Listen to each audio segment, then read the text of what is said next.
সরকার গঠন যেটি হবে সেটা যতদিন চলবে সেটা যদি আমরা নিশ্চিত করতে পারি এবং এটার যদি আমরা ধারাবাহিকতা বজায় রাখতে পারি তাহলে আবু তোরাবের যে আত্মদান সেই আত্মদান সার্থক হবে।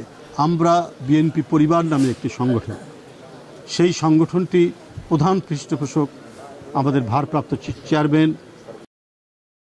আপনার বিদ্যুৎকে হরিলুট করার জন্য যে ইনডেমনিটি বিল সেটা এখনো থাকবে কেন?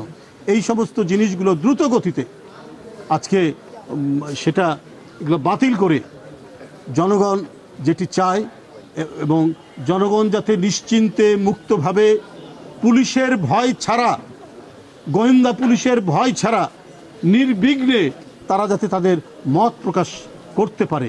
আওয়ামী ফ্যাসিবাদের বিভৎস চেহারাটা আপনারা প্রত্যেকেই উপলব্ধি করতে পারি।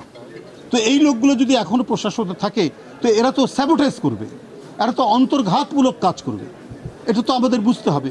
আমরা যে সব অফিসারই যে খারাপ এবং সব আওয়ামী মনা যদি কিছু অফিসার থাকে তারা যদি নিরপেক্ষ থাকতো, তারা যদি নিরপেক্ষ থাকে এরকম প্রমাণ পাওয়া যায়, তাদের কেন ক্ষতি করবে?